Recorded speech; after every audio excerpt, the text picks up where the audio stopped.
Welcome back to Search with Sean. And this is Chat with Sean. And I'll get through some admin stuff as usual.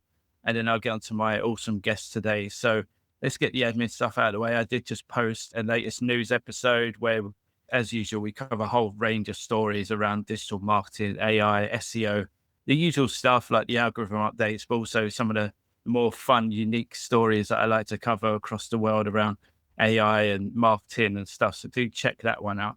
And then we did have a real talk with Sean as well recently, where I had some great guests. I had Jordan Dimitrov, Nikki Hallowell, Mark Williams-Cook, and Dave Cousin joined me, and we had a great discussion there.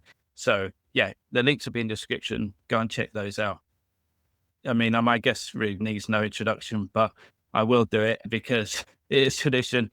But today I'm joined by Fery Kaszoni. He's the Chief Executive Officer at Search Intelligence Limited, obviously known for his great humor, transparency, and no-nonsense insights. And yeah, he's one of the leading voices in digital PR and SEO. So yeah, thanks so much for joining me, Fery. I'm really excited about this one. I really, really appreciate it. Sean, thank you very much. Thanks for having me here. And I appreciate you a lot for inviting me on the show, right? Yeah, awesome. Yeah, I mean, there's so much going on right now with search, and especially around digital PR. It really is back in one of those buzzwords again because of everything going on. So obviously we'll focus on that, but we have got some other topics we're going to touch upon as well. But, with search right now, all the changes going on, what would you say, would you say that digital PR has become even more important than ever? And if so, why? And also what other important factors are becoming increasingly more critical for visibility? I think I would love to say that digital PR is the most important thing now in the world because of AI, the new AI search, and everything that's happening in the marketing world. But that would not be accurate. I think digital PR is more important, but so are the other things that SEOs have been doing in the past 2 decades. And it is very important because obviously you want these brand mentions and you want these links. But also, I think guest blogs, which is a shady kind of tactic to get signals out there about your brand, they are also becoming more important, of course, not just any type of guest blogs. And we don't do guest blogs, by the way. We don't offer that service. But buying links and brand mentions on websites that mention you as being the top in your industry, the top tool for a specific purpose or a top service for a specific purpose is also very important. So I think digital PR is more important probably than 3-4 years ago, but so is every other activity that people have been doing. So the brand mentions and the even the listicle type of articles combined with digital PR are the most important thing now in marketing. If you want to rank well in any AI overview or any AI, like any chatbot result, you will have to have lots of listicles, lots of companies mentioning you as being the top or among the top 5 or among the top 10, and also giving the even higher authority brand mentions when, let's say, Bloomberg mentions that I know a bad retailer conducted a research, and then they mention the brand name, and then when the AI chatbots are going to pick that up consistently, like bad experts from Bad Kingdom or whatever SaaS solutions conducted, like brands that offer the SaaS solution have conducted a research, then you will start ranking higher in AI overviews. Yeah, I mean, there's been recent studies from Heatwave that have shown the importance of brand mentions and the correlation between branded mentions and the more visibility, AI and stuff. So yeah, exactly. Definitely. I have to be very, I think we have to be very careful when we say, oh, brand mentions are the most important thing. Brand mentions are not necessarily the most important thing. The right brand mentions are the most important thing. So, and that's why I'm like it's not every brand mention is valuable to the AI overviews from what we've seen, because the systems are picking up brand mentions that are in context with what you do, instead of just saying, I know this brand has conducted research on like, whatever, or just linking back to a brand with no context around it. That's useless. And in terms of AI overviews, I think it's still very helpful for links, for link building, and for the traditional SEO. But if we just say, oh, like brand mentions are important, so we are now trying to get our clients being mentioned as what they are whenever we conduct a research. So whenever we share even expert tips, it's very important to say what the client actually does around their brand mention, instead of just saying expert from this company reveal the safest places for a zombie attack or whatever.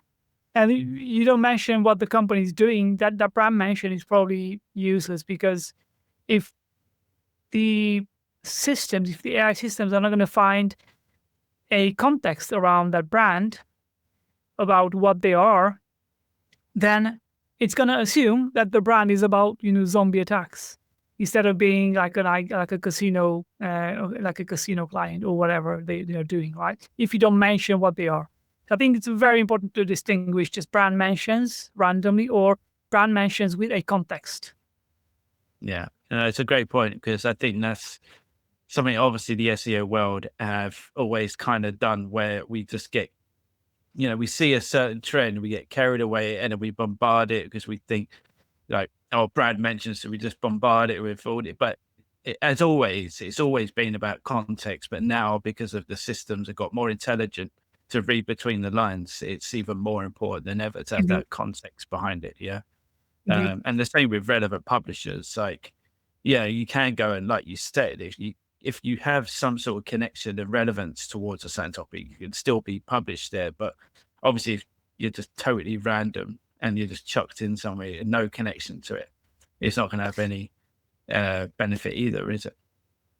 Yeah, I think with digital PR, sometimes you do have to go a bit broader, and let's say, every type of link building, every type of brand building has got a specific purpose. With digital PR, it's impossible to just go all the time. Let's say if it's a SaaS product, or let's say if it's if it's a tech company who helps with your mobile phone security, you cannot just always talk about how good they are, and you cannot just always pitch to TechCrunch. So with digital PR, sometimes you might want to go to the Sun and to the Mirror and to the Daily Mail and to the iNews and so on, to diversify the links. And that's what most of the digital PR services are doing. Go to Bloomberg, go to even Liverpool Echo, or like the more regional Fox Atlanta.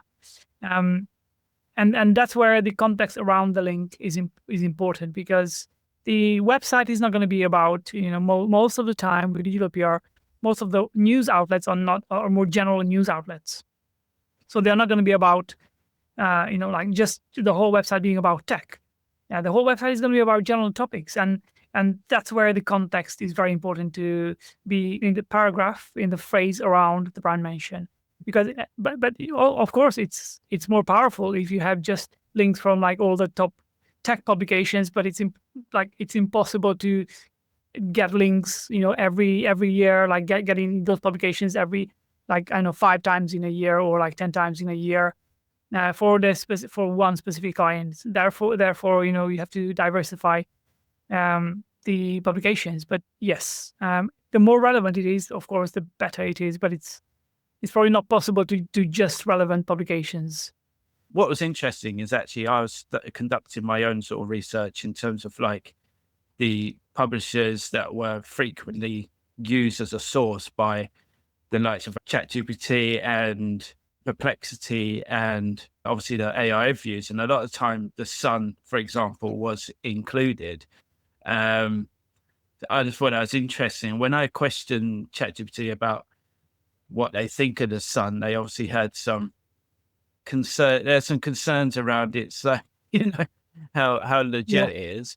But also they said, well, we use it because it's a very popular place that people go to get their information. So yeah, that was an interesting one. when I was looking into things. Indeed. Well, most tabloids, even like the New York Times and Washington, sometimes they just publish something that's questionable and very biased, and you can tell. Like we read thousands of news articles every day, and you can tell most publications are biased. Most publications have their own opinion, and they reinforce that opinion with the articles that they write. And like in the Sun is like probably one of the publications that just it's also very very much angled towards sensational stories, towards everything that's like clickbaity, but that's their style. So that's it's a tabloid tabloid style of a news outlet, right? Yeah, and I guess obviously we'll get into it, but I guess that means like you always should have, but you need to adapt your story or your angle according to those publishers that you go and approach. So, and just for viewers, I did do a really good piece last year, actually, BB, the link builder, around some techniques on how to do things around, like Fery was saying, around curating different ideas and branching out your general concepts and finding other angles you could take. So, yeah, go and check that one out. I'll try and put it in the description somewhere. And, you've had so many great stories that you've shared on LinkedIn. It's always great to see. But what's your, I know obviously you can't really say too much probably, but what's your kind of secret sauce behind a, real successful digital PR campaign in 2025, would you say? Oh, I'm happy to share everything, like as usual, right? So I'm actually happy to share everything. I think with digital PR, it's getting very crowded now. Every SEO agency is trying to run a campaign now, and the journalists are like very much overwhelmed with lots of emails. And we know that by just looking at the offerings of SEO agencies, where I know so many SEO agencies that have not been offering digital PR 2 or 3 years ago, and now they have a department and they have 2 or 3 employees who are running campaigns and trying to break the ice. So I think you will have success when you manage to break through the noise, because the noise is becoming louder and louder, like it's becoming more and more intense. So the most important thing is find a way to break through the noise with interesting stories. I think there's no luck in digital PR. In digital PR, there's no luck to get links. It's the myth. And we even had a discussion with some of our managers, like digital PR, it's, there's no luck. There is numbers game, right? You can play the numbers game, but it's not, a link is not going to come because you were lucky, but it's going to come when you have done a good story, and then you persisted with the outreach of that story.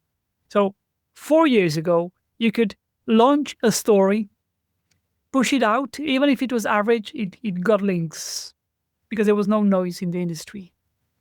And now you have to have a very, very good story, a very, very good subject line, and you have to pitch multiple times because the noise is just so intense in the journalist inbox that they will need some time to see your story 2-3 times to actually click on it, because they receive probably 20 times more pitches than they used to receive 4 years ago.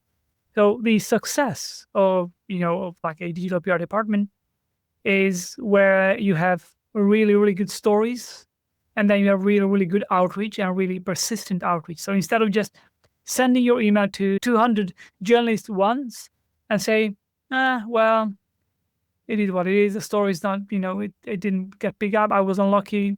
I'm going to do like another story, or, I'm going to say to the client, this is it.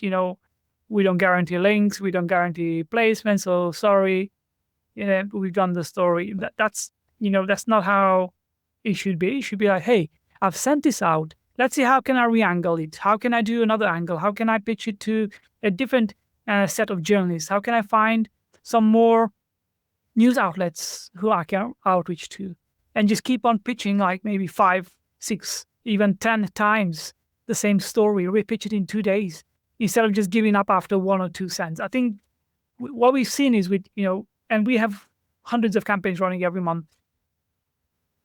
the people who pitch relentlessly and re-angle and tweak the story and keep on pushing it, those are the ones who succeed. You have to be, like a sales job, a sales job where you are paid on commission, and you just have to put in relentless, massive action.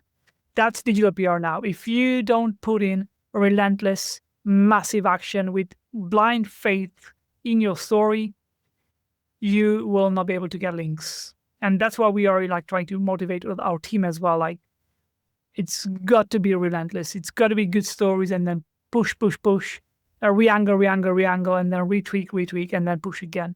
That's how you get success with digital PR in 2025. Yeah, that's great. And do you find that adding additional assets is now like critical? Because, they obviously like video and stuff like that, or can you still have success with that? They can certainly help. But there's always the balance of resources used versus potentiality of getting the links. So do you create a video and spend, a few days on it? Or do you spend those days as re-angling the story without the asset and then pushing it, right? So it's always that balance. And also, if you put a video in, it's also not guaranteed. Like, no, it's not guaranteed that you put in a video, put in like a nice map or like a chart. Nobody guarantees that you will get the links by doing that, right? But the way to guarantee that you will get the links and placement is where you re-angle, push, and then do another, another story around a slightly tweaked story, different subject line. That's what guarantees, eventually you will deliver the links, right? But I think videos would help. I think the next generation of digital PR is going to be where agencies interview their clients and they create a video for the publication with the client where they speak. And I think that's what, that's also going to be very helpful and more authentic, because with AI now, everyone can be an expert who provides a quote, but not everyone can go and sit in the front of the camera, speak to the camera confidently and projecting the expertise through the video. So I think that's what's coming next for digital PR, genuine videos from genuine experts. And of course, adding infographics and charts and maps also helps a lot. We started doing a new type of campaigns, brain teaser campaigns, where we create infographics, and these are like the Sun just loves it, and all the tabloids love it. So we create infographics. We put in lots of bitcoins in various angles, and then we say you have the eyes of an eagle if you can detect the odd Bitcoin here, and then we put a dollar sign instead of like the Bitcoin among one of them, and then journalists love it. So that's kind of an infographic type of campaign. Whenever we have like a deadline and we say, oh my God, we need something for this client because we have, we are past the deadline. Like, let's throw in this, this card now. Let's throw in the brain teaser, and then it's so good. So yeah, those are also really, really helpful. Yeah, I was just going to agree that I think that is the way it will go. But how do you deal with clients or brands that aren't that willing to hand over, or they haven't got the time or whatever, or resource to hand over the information, or be willing to go in front of a camera, or that, some brands are quite reluctant, I find, to even give you more information on what you've already got. Yeah. Well, we don't do it for them, right? We don't do that for them. We just do different types of campaigns. Every time, a client comes on board, we agree initially that, hey, we will run these types of campaigns, and we say you will have to be, okay with it. And sometimes they are down the line, another person comes on board, or even, they forget about what we talked about, and, it's on us, it's not on them. But then when we come up with those ideas, they say like, well, this is not, not what we want. And like, okay, back to square one now. Let's find some other ideas. But we just do some different types of ideas if they are not in agreement with what we want. Yeah, I mean, I suppose that's the best way to be. And yeah, and just, you've touched upon something you just did there, which sounds cool. But Is there any other kind of recent campaigns that really stood out? Obviously, I've seen a few on LinkedIn, but is there any that really stand out that delivered results that you could share with us? Yeah, I think we have, like every day we have campaigns that are, getting completed. But let me see if I can share the screen, right? Yeah, should work. I think this was a good one. This was actually a data study where we analyzed online reviews to find out which French fries are America's favorite ones. And let me just show you this. Yeah, we can see it now. Yeah, that's cool. Oh, yeah. So that's the one. We have analyzed 40,000 Yelp reviews to find out which French fries are America's favorite ones. And this is, by the way, this is a company that sells restaurant furniture. So it's perfect because we have analyzed, restaurant reviews, and it's pretty cool. So we got in like the New York Post and lots of other publications. Even on live TV, our study was mentioned, and there's the link, to our client. But I think this is a data study, and data studies are probably some of the safest ones for the US. The US just loves data and loves more structured and more simple stories. So, and this is the one that we have pitched to probably like 5,000 plus publications. I know there is a thing going on like in the industry, like, oh yeah, you should only pitch to like 200 journalists. Like, well, I mean, everyone's got their own reality, and I respect that. But we have pitched this to national publications, to regional publications. We pitched it to like a really, really wide array of news outlets, and the results are like many, many links. If you go here and you say, let me fries, it's like all over, even like it's all over the web, even on like TV and so on. So this was one of the data studies that we have done, and then we do lots of data studies, but data studies work well in the US. Expert commentary is amazing in the UK. So if you want to get into the UK publications, then the best thing to do is expert commentary. I think the UK loves expert commentary.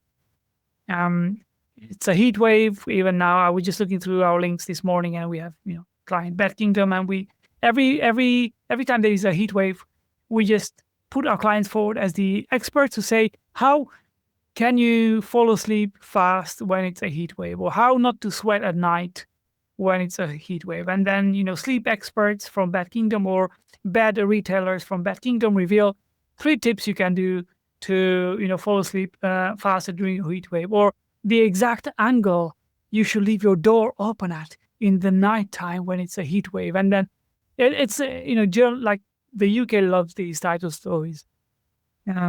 So yeah, I need to find that because that could have helped me last night. yeah. But no, that's fascinating. Fascinating. I mean, the fries thing is just like, and I guess now with AI and with like API feeds and stuff like that, it's easier than ever to like crunch large amounts of data than it was before. So that's really, really great. And obviously go and follow Fery on LinkedIn because you share all sorts of really great like I said, you're so transparent with that, and obviously you're really funny videos as well, which I'm sure most people that have gone to like Brighton SEO and stuff have seen.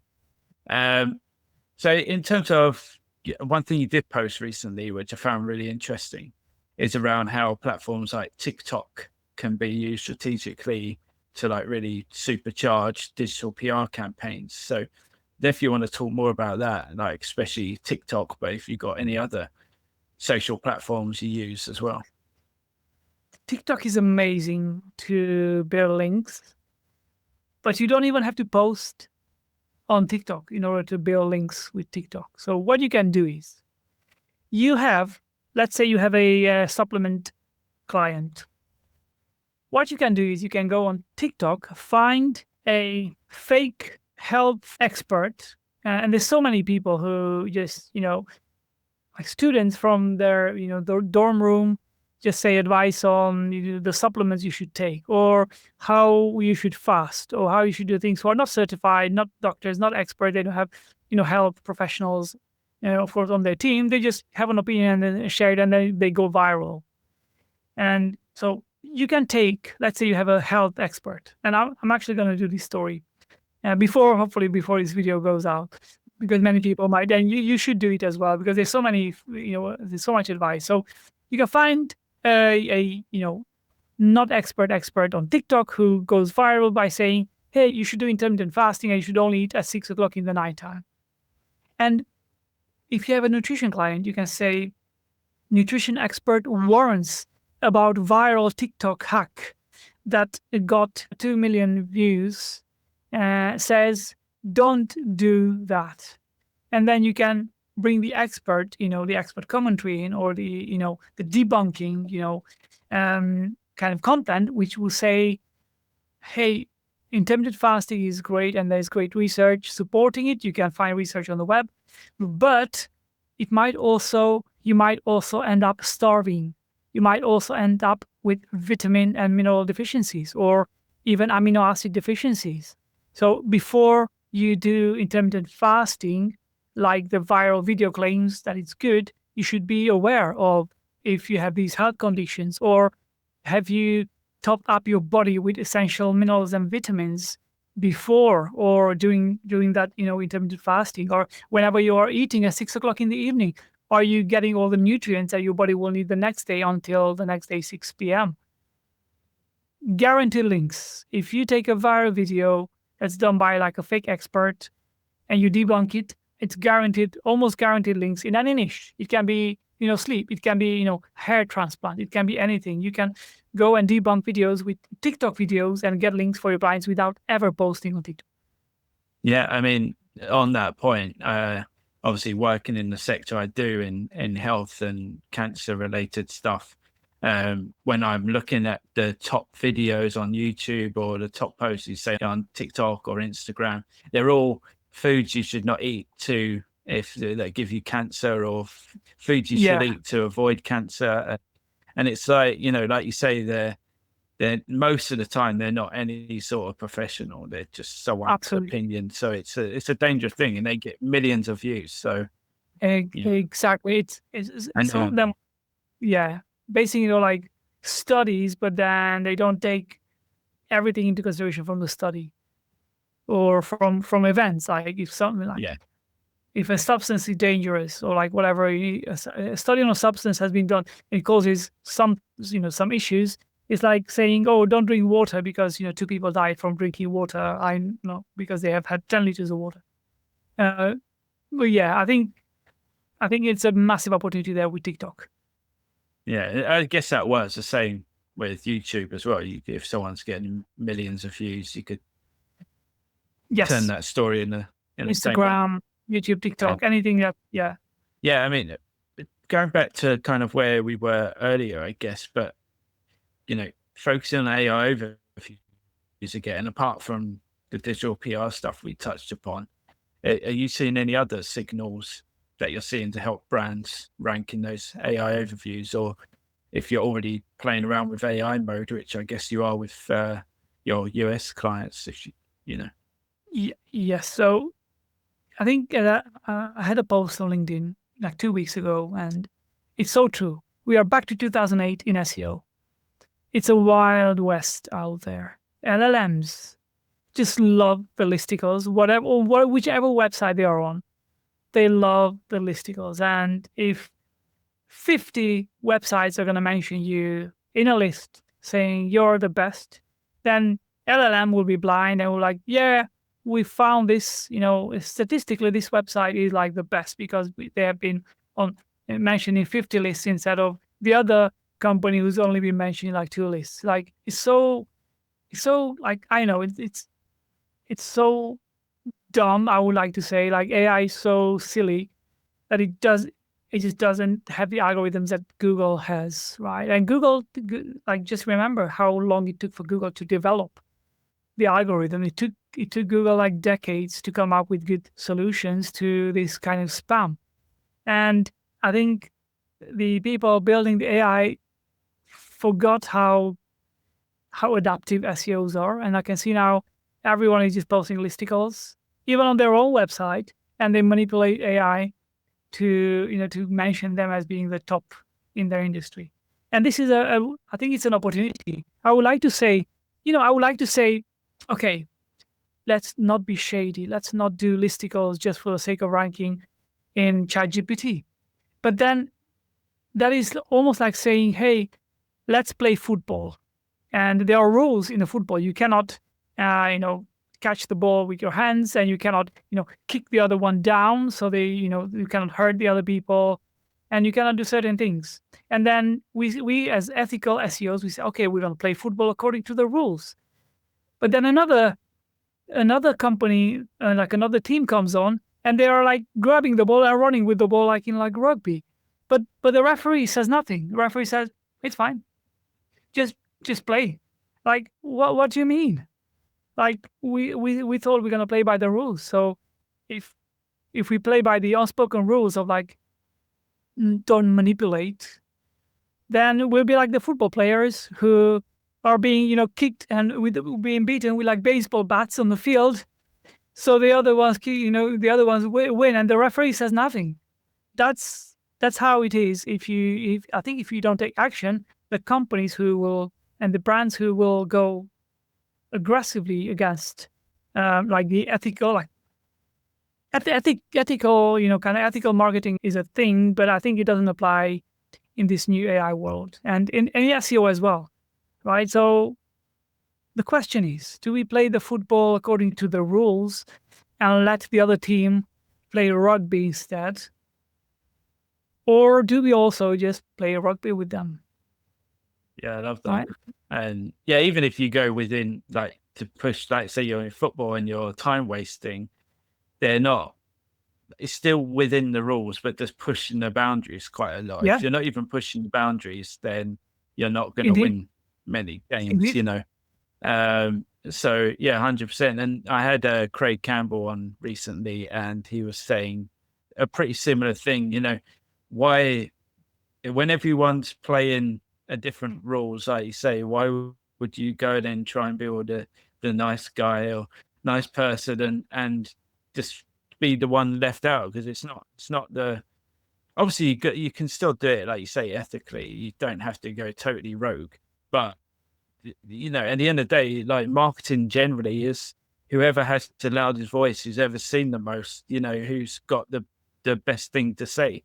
So Exactly. if you don't get seen, you don't get, people don't go to your shop or they don't go on your website. So Exactly. So if you search like, best digital PR agency, like ChatGPT, we have not done any listicles. We have not built, because that's not our service. We don't build listicles, but so many other, agencies have actually done, listicles about themselves, even on their own website, and they rank there.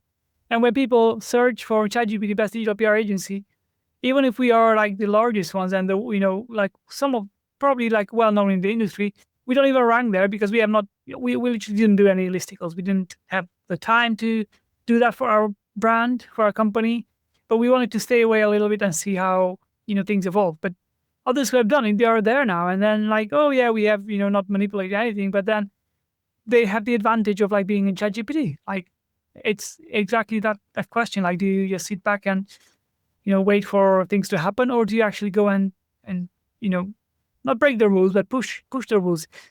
Like, let's be clear. There's no rules. Like, you can do listicles. It's not illegal. It's not even unethical. Like, why would it be unethical? It's like marketing. Like, every marketing is unethical, right? When Head and Shoulders say, up to 100% dandruff free, it's unethical because it's not really like that. It's according to like a very little thing that they manipulated, right? So like, there's no such thing as unless you hack websites. I think if you hack websites and you do evil things to other people's websites, then that's different. But if you go and buy, listicles, or you create listicles, or you post on LinkedIn, like post articles on various platforms, it's not legal. So why not?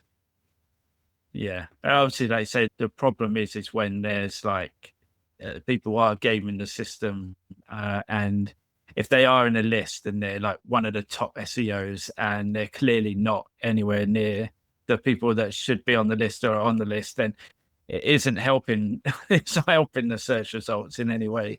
It helps them, I think, obviously, but yeah, I think it does was funny. I yeah, think Google showed Matt Cutts as one of the top SEOs. You know Matt Cutts? yes. The former head of spam at Google back in 2010 or whatever.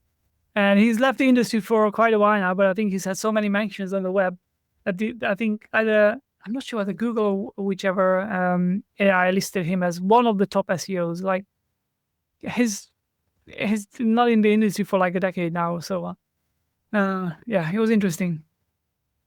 Yeah, he must be on a list somewhere. Um, Indeed.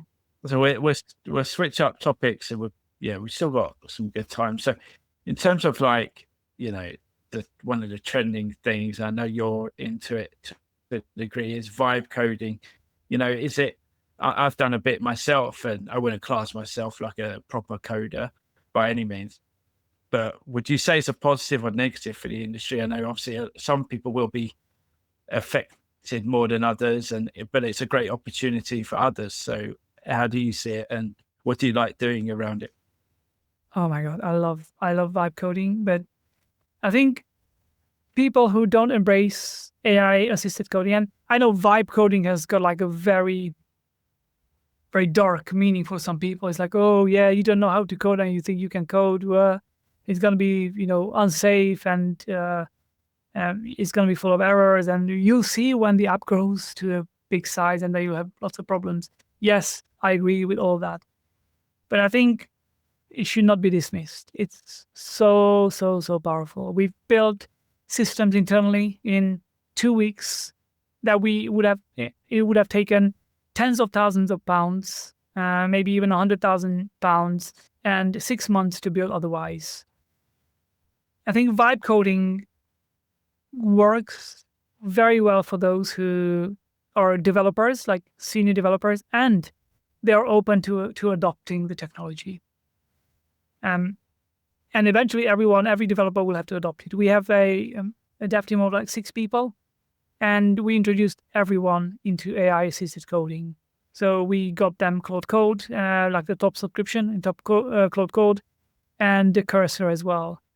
And everyone has to work with AI, to code with AI at our company now, and they have seen it. Initially, everyone was like skeptical. If it made one mistake, people were like, "Oh, you see, I told you, this is not good. It's not good." Like, no, give it some time. Learn how to prompt. Learn how to work with the technology. It's like riding the bike. If you get on the bike and you fall down once, it doesn't mean the bicycle is not good. It means you just have to give it some time to learn it. And that's exactly how vibe coding is. Once you learn the technology, it's a superpower like I've never seen before for a human being. It's so powerful. You can build a SaaS product in 2 weeks. And I'm saying this when we are getting ready to launch a product on Product Hunt early next week. And I've started it, I think, about 2 weeks from 2 weeks back, 2 weeks ago. Yeah, I started on Thursday 2 weeks ago, and now we have a product. It's a day planner, product management, similar to Jira, but it started from zero code, and now we have a solid product with Stripe integration, with payment, with good security, and it just works. Good luck doing that a year ago when there was no vibe coding in the world. Yeah, I couldn't agree more. I think obviously, like you say, and this is what people are worried about with the whole AI thing, especially for the younger generations, is that they won't do that initial learning. They'll just go straight into the doing, and then they won't understand actually the mechanisms behind it, how it works. So it is important to play around with like HTML and stuff like that before you start going into the real vibe coding stuff. So that is important. But also, like you say, and many have said, if you don't adopt this kind of stuff, you will be left behind. So if you're a developer now and you're still going in that old school way, No. like you say, it's going to take you months more than what you're doing it now. Like you said, like I say, I've done some code, but I'm not a massive coder. Obviously, that's not my day job. But when I've been playing around with tools like Replit and stuff like that, it's been like a game changer to actually get at least a prototype of a tool or something that I want to build that I can actually show, Yeah, and that kind of thing. That would have, I would have been waiting for the developers for 6 months or a year to get something like that, and I can do it in a 100%. few weeks.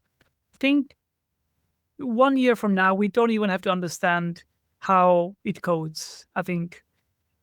And can you imagine how it was a year ago? A year ago, it was like, yeah, kind of there, but it was full of errors, full of hallucinations. You had to, it fixed one thing, it broke 5 other things, and then you had to fix them. And yeah, that was a year ago.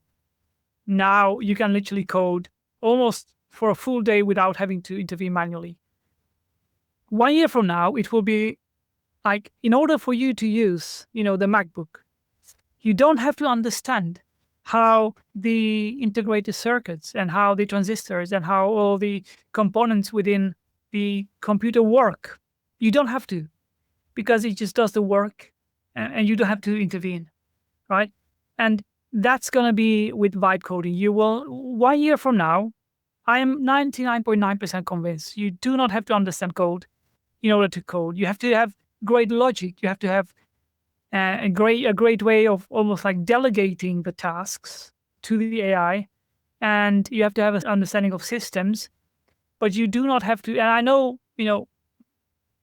our developers and everyone will be like, "Oh my God, how can you say that? You don't have to understand coding. It's never gonna work." No, it is coming. It is. We have Claude Sonnet 4 and Opus 4 now. Can you imagine Claude Opus 10? That's, how powerful that's going to be. Like, you don't have to know how to code in 2 years from now. You have to be a good visionary, a good system builder, a good creative person to say what to do and how to do the platforms. But you don't have to know how to code in 1 year from now. Yeah, that's a great point actually, because yeah, like I said, when I've been using tools myself, obviously, like last year, if it came across a problem, you would still have to manually tell it this is the problem. This now it looks at it itself. It already knows it's made it an error, and it starts fixing the error itself, and it keeps retrying to do it and finding different ways to fix the error all by itself. And then, like you say, the real thing around it is how good you are at building that prompt, that sort of instructions to the tool itself. So like you say, I think that is definitely, and it is a skill, using the right structure for the prompt, with the right instructions so it makes sense, the right output, is definitely a skill. So okay, well, we've got some time. Last few questions. So I want to get through a different kind of topics. When it comes to blog content in 2025, it's quite a contentious one. A lot of people are talking about it's still worth it or not. What do you think about that in 2025 around moving the needle with blog content? What should people be doing?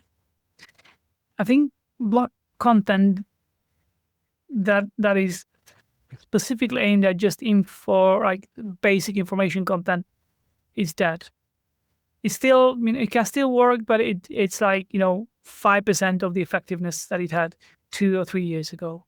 That, that content is dead for the foreseeable, and like forever. I think not for the foreseeable future, forever. I think, but the blog content supported by advanced landing pages, supported by videos, like real videos, not like AI videos that do the same as, just regurgitating content, videos that are genuine, helpful videos, advanced elements on the page that help you understand that concept better, that content and the concept that's within the content better, that will still live on. I think that's the future of content. Advanced landing pages, and not just a wall of text where in order to read like the most important thing of the page, you have to scroll down and read the whole content. That's gone. And I think even content powered by AI chatbots. So let's say you have a website that ranks, the best running shoes, right? ChatGPT can do it, but what you can actually do is create an advanced landing page where you scrape millions of reviews online, you put them in a database, millions of reviews from like real people, from Amazon, from all the e-commerce shops. You train your own AI model with it, and you create a landing page in the same way, listing out all the running shoes, but also summarizing 1 million reviews in a chatbot on top of the page with your own trained data based on reviews. And then people ask, hey, but I don't know, but I like to run in the rain. Well, let's analyze 1 million reviews and see what people say about various shoes where they love to run in the rain. Some of them actually love to run in the rain. Let's see what they say about that shoe. And some of them will say, well, this specific shoe is very sensitive to the rain and it's going to be, squeezed much more towards the inner soles than the outer sole. And that's the landing page that you want to build for the future. Yeah, that all makes sense to me. I think that's definitely a real possibility on where it could be going. Where do you see the future of websites generally? Because I did a survey of 52 SEO professionals and it was quite a mixed reception around this. I think a lot of them thought it would be more like they're going to be used more as information hubs going forward for the AI bots and so on. But where do you see the future of websites and search generally heading in the next few years? Obviously, yesterday we heard about OpenAI and Perplexity building their own sort of browsers and stuff. It looks interesting. This is where it comes to the same concept of advanced landing pages, because a browser will probably just summarize the content in like the best way possible, and it's going to support you with some other content from other websites. I think that's how a web page will look like if the OpenAI browser really takes off. We don't know that yet, and I think we should not dismiss Google as a company who is just sleeping, or I think we should still think of Google as the busiest highway in the world. No, sorry, the busiest high street on the world. ChatGPT currently is like minimal, and I know everyone is now investing more in LLM optimization and SEO, but they forget that SEO is still the biggest channel for most companies. But in terms of like the website, the more unique and hard to replicate content and structure you have on the website by the more difficult it is to replicate by AI and even AI browsers, the more chances you have to really attract traffic to that website, right? Because if you have advanced calculators, advanced visuals and videos and information laid out in such a specific way that AI cannot just replicate it easily, then people will want to read that, as long as it gives real value to the people, not just doing infographics for the sake of having an infographic, or we outsource this to somebody to do it for like $2 and then we have an infographic there. No, like infographic with real, intentionally wanting to fulfill that user intent is such a powerful way that they will want to tell it to their grandma. If you can build pages like that and websites like that, then I think for the midterm, I think websites are kind of safe if that's the approach that people will take. Yeah, no, that's cool. And just to finish off, I guess, is what's one myth, because there's many at the moment go around SEO or kind of things that are, irritating you maybe around digital PR, SEO in the industry that you really would like them to let go of in 2025? Oh my God. Yeah. Like, I love the digital PR industry, and I know that links are hard to secure. It's hard. Brand mentions are easier. Links, sometimes they just don't link. And then you have to either run a news story and you have to beg the journalist to please link, or you have to go to their editor and even call them, or even, DM them on Instagram and X. Yes. But there is a thing in the industry that says, oh, links are not important anymore. Brand mentions are just as powerful. No, that's, every SEO knows that that's a myth as for now. Yes, brand mentions are important, but they are by far not as powerful as links. Like Google has built their business, like they made trillions throughout the years with the business of like, the links were like one of the most important elements of them building this multi-trillion-dollar business, right?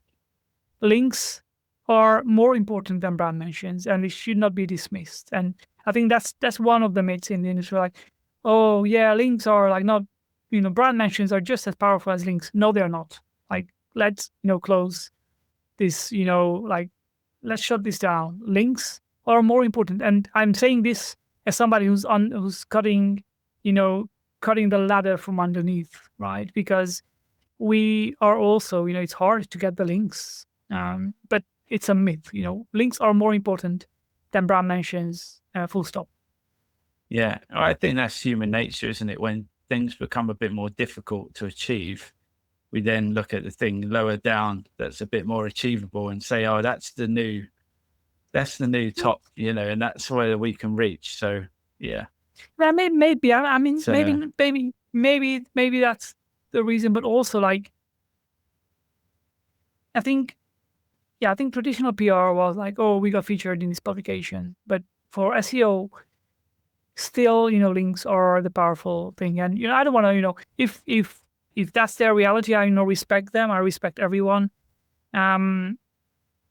But I think I also have to say, what we think and what most of SEOs think, which is, links are more important than brand mentions. Sorry, like, and of course, not all links are created equal. Blah blah. We all know that, but still, the equal brand mention versus the equal, like link, like in the same article, links are like 100% better than brand mentions.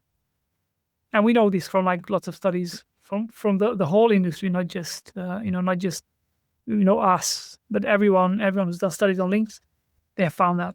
Yeah, I mean, I've seen it in my own work where we've got just one link from a major resource and publisher, and it's just moved the dial a lot more than loads of different mentions that we get daily. So yeah, it's definitely, but that could change. Who knows? In terms of, finish off, is there anything, I'm sure you've got a lot of things in the works.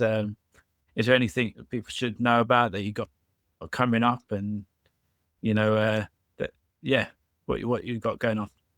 I think we are working on lots of software that we want to license. And we even have software that we are like, should we license it? Is it going to be a danger to the industry, or should we just keep it now? Because if 1,000 people start using it, it might be a danger to the traditional PR industry. So I think that's one thing that we are working on. We are working so hard on software. That's why I'm not posting as frequently now on LinkedIn. And I feel I want to post, and I feel like, I have to, get back to like 3-4 times per day on LinkedIn. But I'm literally with the dev team, 17 hours a day, building the systems, and we reinvest all the profits, all the money into these software systems. I think digital PR will change dramatically in the next 1 year. Like, people who build media lists, you will not have to build media lists anymore. AI can do it much, much better than any human in the world. It's so good if you know how to build the systems, and everything in digital PR that's being done now by humans will still be done by humans, but 10x more. So we'll still need the digital PR expert to guide the systems, but they will do 10 times more work. Instead of launching, one campaign in a week or 2 weeks, they can launch 5 campaigns in a day. And the technology exists, and hopefully it's coming to the masses. Maybe this year. Yeah, sounds great. I mean, this has been, apart from some lags and stuff, I think the heat is getting to the technology. But no, it's been an awesome conversation. I really, really appreciate your time.